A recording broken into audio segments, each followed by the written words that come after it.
It's cool. It has lots of science. I love science.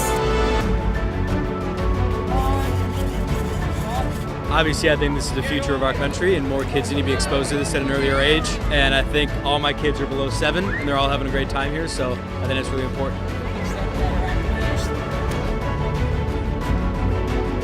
As you ascend up the swimming pool, there's less and less and less mass above you, and so this balloon will continue to grow until it eventually pops somewhere around 60,000 feet today.